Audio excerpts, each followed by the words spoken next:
Hello बच्चों, पिछले video में हमने स्टडी किया था class 6 geography chapter 3 motions of the अर्थ को। और उसमें हमने ग्लोब की हेल्प से समझने की कोशिश की कि किस तरीके से प्लेसेस को हम लोकेट कर सकते हैं अर्थ पर, और किस तरीके से अर्थ रोटेट होती है और कैसे मौसम में बदलाव होते हैं। लेकिन ग्लोब यूज़फुल तब होता है जब हम अर्थ को एज अ होल स्टडी करना चाहते हैं, यानी जब हम पूरी अर्थ को समझते हैं और पूरी अर्थ को सामने रखकर अगर हम प्लेसेस को लोकेट करना चाहते हैं या किसी भी एक जगह को देखना चाहते हैं कि अर्थ पर वो किस तरीके से कहाँ पर मौजूद है, तब हमारे लिए ग्लोब हेल्पफुल होता है। लेकिन जब हम अर्थ के किसी पार्ट को स्टडी करना चाहते हैं, जैसे कि हमारी कंट्री हो गई या स्टेट्स हो गए, यानी कि हमारे राज्य, डिस्ट्रिक्ट, टाउन्स और विलेजेस, तो ग्लोब से हमें कम हेल्प मिल पाती है, क्योंकि ग्लोब से हमें उतनी जानकारी नहीं मिल पाती है जितनी जानकारी हमें किसी लोकल प्लेस की चाहिए होती है। तो एक मैप जो है वो एक रिप्रेजेंटेशन है, यानी एक प्रस्तुतिकरण है अर्थ के किसी सरफेस का या किसी पार्ट का, जो कि फ्लैट सरफेस पर जो है ड्रॉ की जाती है। और इसके लिए हम एक स्केल बनाते हैं, अभी हम स्केल को समझेंगे। लेकिन ये थोड़ा इम्पॉसिबल है कि आप एक राउंड शेप को जो है फ्लैटन बनाएं, यानी कि हमारी अर्थ जो है वो राउंड है, गोल है, और हमें जब मैप बनाना होता है तो हम किसी फ्लैट सरफेस पर, किसी शीट पर उसको तैयार करते हैं। तो इसके लिए कुछ डिफ़िकल्टीज़, कुछ परेशानियाँ आती हैं, तो उसी को हम इसमें सीखने की कोशिश करेंगे। मैप्स जो हैं हमारे लिए काफ़ी यूज़फुल होते हैं कई उद्देश्यों के लिए, कई पर्पसेस के लिए। One map shows a small area and a few facts. कुछ मैप ऐसे होते हैं जो एक छोटा सा एरिया शो करते हैं और कुछ फैक्ट्स उसके बारे में बताते हैं, जबकि दूसरे मैप जो हैं वो काफ़ी जो है उसके अंदर आपको डिटेल्ड इन्फॉर्मेशन मिलती है। When many maps are put together we get an atlas. और जब बहुत सारे मैप्स को एक साथ रखा जाता है तो हमें एक एटलस मिलती है। Atlases are of various sizes. Atlas जो हैं वो कई साइज़ के होते हैं। Measurements drawn on different scales. और मीज़रमेंट जो है वो अलग अलग स्केल पर जो है किए जाते हैं। इस स्केल के बारे में मैं अभी आपको बताऊंगा। Maps provide more information than a globe.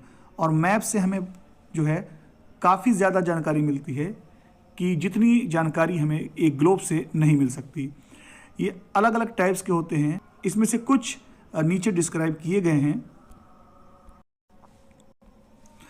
पहला है physical maps. Maps showing natural features of the earth such as mountains, plateaus, plains, rivers, oceans etcetera are called physical और रिलीफ मैप्स। तो वो मैप्स जिनसे हमें नेचुरल फीचर्स, यानी कि उसकी प्राकृतिक जो उसकी विशेषताएं हैं अर्थ की, जैसे कि आपके माउंटेन्स पहाड़ हैं, प्लेट्यूज यानी कि पठार हैं, प्लेन्स मैदान, रिवर्स नदियाँ, ओशियंस समंदर वगैरह, तो इनकी जानकारी जिन मैप्स से मिलती है उनको हम फिजिकल और रिलीफ मैप्स कहते हैं। दूसरे हैं हमारे पॉलिटिकल मैप्स। वो मैप्स जो सिटीज़ को शो करते हैं, यानी कि शहरों को, टाउन्स यानी कि नगरों को, विलेजेस यानी गाँव को, और दूसरी अलग अलग कंट्रीज़ को और स्टेट्स यानी राज्यों को वर्ल्ड के उनकी बाउंड्रीज़ के साथ दिखाते हैं, उनको हम कहते हैं पॉलिटिकल मैप्स। तीसरे हैं हमारे थीमेटिक मैप्स। कुछ मैप्स कुछ पर्टिकुलर इन्फॉर्मेशन के बारे में बताते हैं, जैसे कि road maps, rainfall maps, maps showing distribution of forest, यानी कहाँ कहाँ पर जो है फॉरेस्ट मौजूद हैं, कहाँ पर इंडस्ट्रीज़ मौजूद हैं, तो इनको हम थीमेटिक मैप्स कहते हैं। Suitable titles are given on the basis of information provided in these maps. तो इसमें एक उपयुक्त जो है टाइटल दिए जाते हैं उस इंफॉर्मेशन के आधार पर जो इन मैप्स में जो है प्रोवाइड किए जाते हैं। तो there are 3 components of maps. Maps के 3 कंपोनेंट्स हैं, डिस्टेंस, डायरेक्शन और symbol. Maps are drawings which reduce the entire world और a part of it to fit on a sheet of paper. तो मैप्स जो हैं वो एक तरह की ड्राइंग्स हैं जो कि पूरे वर्ल्ड को एक शीट ऑफ पेपर पर फिट कर देते हैं। और we can say maps are drawn to reduced scales, या हम ये भी कह सकते हैं कि मैप्स जो बनाए जाते हैं वो रिड्यूस्ड स्केल पे बनाए जाते हैं। स्केल का मतलब ये है कि मान लीजिए आपको अपने गांव का एक मैप तैयार करना है, तो वहाँ पर आपको 500 मीटर की डिस्टेंस को 5 सेंटीमीटर की लाइन से जो है दिखाना है। तो यहाँ पर 500 मीटर जो है वो आपका 5 सेंटीमीटर की लाइन से शो किया जाएगा। इसका मतलब ये हुआ कि यहाँ पर 1 सेंटीमीटर की लाइन जो है वो आपकी 100 मीटर को शो करेगी। इसी तरीके से अगर आपको थोड़ी लंबी डिस्टेंस को पेपर पे ड्रॉ करना है, तब यहाँ पर आप और छोटा स्केल जो है मानते हैं। जैसे मान लीजिए हमें 500 किलोमीटर जो है उसको पेपर पे बनाना है, तो हम 500 किलोमीटर को अगर हम 5 सेंटीमीटर से का स्केल बनाएं, तो यहाँ मतलब ये हो गया कि 1 सेंटीमीटर आपका 100 किलोमीटर को शो करेगा, यानी पेपर पर 1 सेंटीमीटर की लाइन 100 किलोमीटर को शो करेगी। When large areas like continents or countries are to be shown on a paper, then we use a small scale। तो अगर हमें जो है कॉन्टिनेंट्स या कंट्रीज़ को पेपर पे शो करना है, तो उसके लिए हम स्मॉल स्केल मेज़र करते हैं। जैसे मैंने बताया था कि 500 किलोमीटर को 5 सेंटीमीटर की लाइन से हम शो करेंगे, तो यहाँ पर हमारा 1 सेंटीमीटर जो है वो 100 किलोमीटर को शो करेगा। तो इसको हम कहते हैं स्मॉल स्केल मैप। जबकि जब हमें एक छोटा एरिया जैसे कि हमारा विलेज हो गया और टाउन हो गया उसको पेपर पे दिखाना होता है, तो हम लार्ज स्केल जो है मैप का यूज़ करते हैं। जैसे कि 500 मीटर्स को हमने 5 सेंटीमीटर जो है लाइन से शो किया, तो इसका मतलब ये है कि 1 सेंटीमीटर जो है 100 मीटर के बराबर होगा। तो इस तरह के स्केल को हम कहते हैं लार्ज स्केल मैप। दूसरा है हमारा डायरेक्शन। ज़्यादातर मैप्स जो हैं उसमें एक एरो मार्क्ड होता है एक लेटर एन के साथ अपर राइट हैंड कॉर्नर पर, यानी कि ऊपर की तरफ राइट साइड में ये एन लिखा होता है। इसका मतलब ये हुआ कि जिधर ये एन जो है बना होगा उधर नॉर्थ डायरेक्शन होगा, तो बाकी डायरेक्शन आप मालूम कर सकते हैं। अगर आपको एक डायरेक्शन पता है नॉर्थ का, तो उसके अपोजिट जो है वो साउथ हो जाएगा, और नॉर्थ के क्लॉकवाइज जो है वो आपका ईस्ट होगा, और नॉर्थ के एंटी क्लॉकवाइज आपका वेस्ट हो जाएगा। जैसे कि एक मैप जो है शो किया गया है विलेज का, तो ये आपका नॉर्थ डायरेक्शन है, ये शो किया गया है नॉर्थ ऊपर की तरफ राइट साइड में, तो ये आपका नॉर्थ है। तो इसके अपोजिट डायरेक्शन में जो है वो आपका साउथ होगा, और एंटी क्लॉकवाइज अगर हम देखें तो एंटी क्लॉकवाइज में जो है वो आपका वेस्ट हो जाएगा, और जबकि क्लॉकवाइज डायरेक्शन में इसके ईस्ट हो जाएगा। तो बाकी सभी डायरेक्शंस आप पता कर सकते हैं। और इसके अलावा नॉर्थ से या आपका जो वेस्ट है, ये आपका वेस्ट है, और ये साउथ, और ये आपका ईस्ट है। तो नॉर्थ से 45 डिग्री पर अगर हम जो है लाइन ड्रॉ करें, तो ये आपका कहलाता है नॉर्थ ईस्ट डायरेक्शन। इसी तरीके से नॉर्थ से जो है 45 एंटी क्लॉकवाइज अगर हम जाएं, तो ये आपका कहलाएगा नॉर्थ वेस्ट डायरेक्शन। इस तरीके से वेस्ट से अगर एंटी क्लॉकवाइज जाएं, तो ये कहलाएगा आपका वेस्ट साउथ डायरेक्शन, यानी 45 डिग्री पर। और इसी तरीके से चाहे ईस्ट से आप क्लॉकवाइज ले लें या साउथ से एंटी क्लॉकवाइज ले लें, तो ये आपका कहलाता है 45 डिग्री पर ईस्ट साउथ या साउथ ईस्ट डायरेक्शन। तो ये नॉर्थ, साउथ, ईस्ट और वेस्ट जो डायरेक्शन हैं इनको हम कार्डिनल पॉइंट्स कहते हैं। और बाकी जो इंटरमीडिएट डायरेक्शंस हैं जो मैंने अभी बताए हैं आपको, जैसे नॉर्थ ईस्ट है, साउथ ईस्ट है, साउथ वेस्ट है और नॉर्थ वेस्ट जो हैं, तो we can locate any place more accurately with the help of these intermediate directions. तो इन इंटरमीडिएट डायरेक्शंस की हेल्प से हम जो है प्लेसेस को काफ़ी एक्यूरेटली जो है यानी बहुत बिल्कुल सही तरीके से लोकेट कर सकते हैं, यानी कि पता लगा सकते हैं। किसी भी प्लेस के डायरेक्शन को आप कंपास की हेल्प से मालूम कर सकते हैं। ये एक तरह का इंस्ट्रूमेंट होता है जो डायरेक्शंस को बताता है और इसमें एक मैग्नेटिक नीडल लगी होती है। आपको पता है कि किसी भी मैग्नेटिक नीडल को अगर आप फ्रीली जो है सस्पेंड करें तो वो हमेशा नॉर्थ और साउथ डायरेक्शन की तरफ अलाइन हो जाती है।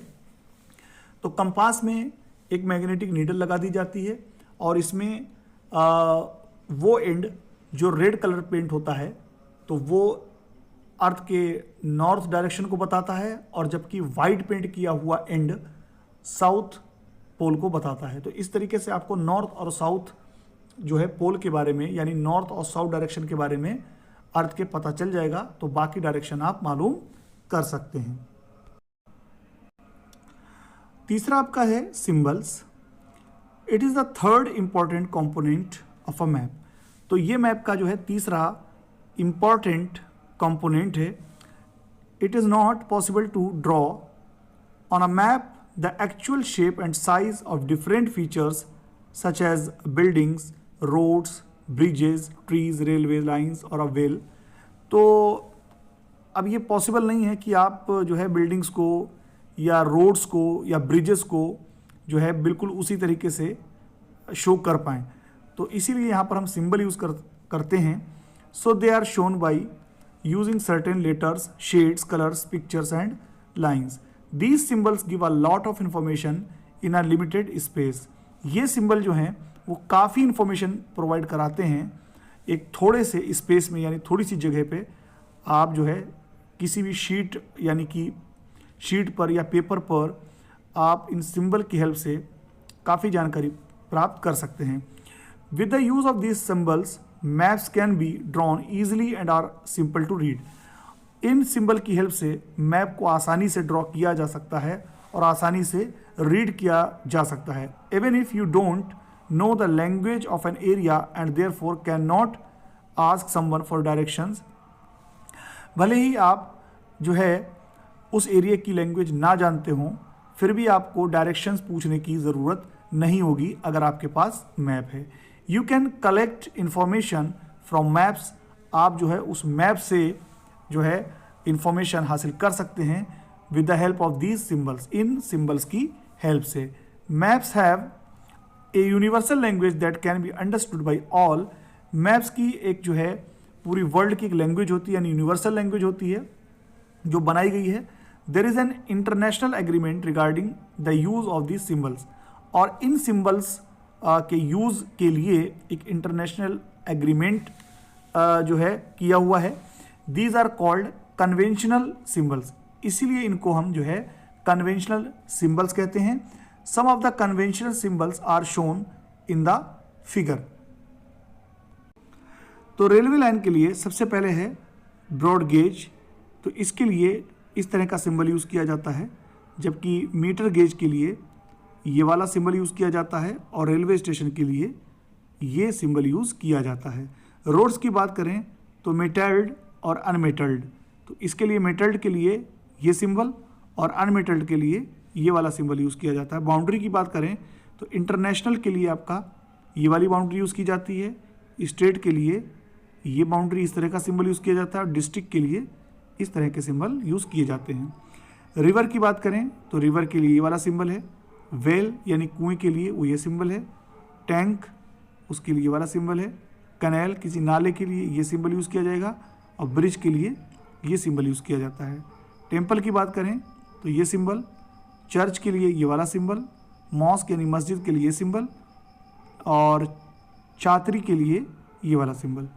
पोस्ट ऑफिस के लिए PO, post and telegraph office के लिए पीटीओ और पुलिस स्टेशन के लिए पीएस यूज़ किया जाता है।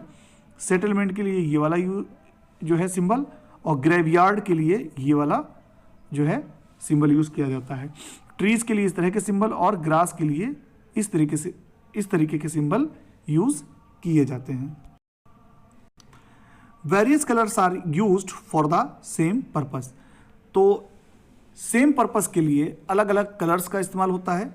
जैसे कि ब्लू जो है कलर का इस्तेमाल वाटर बॉडीज़ यानी कि पानी वाली जो चीज़ें हैं, रिवर वगैरह हैं, इनके लिए यूज़ किया जाता है। ब्राउन कलर जो है माउंटेन के लिए, येलो फॉर प्लेट्यू यानी पठार जो होता है, और ग्रीन जो है वो प्लेन्स के लिए यानी कि मैदानों के लिए यूज़ किया जाता है। सुंदरपुर विलेज और इसके सराउंडिंग एरियाज़ का एक मैप दिया हुआ है। आप इसको एनसीईआरटी से समझने की कोशिश करें, आपको ये बेहतर तरीके से समझ में आ जाएगा।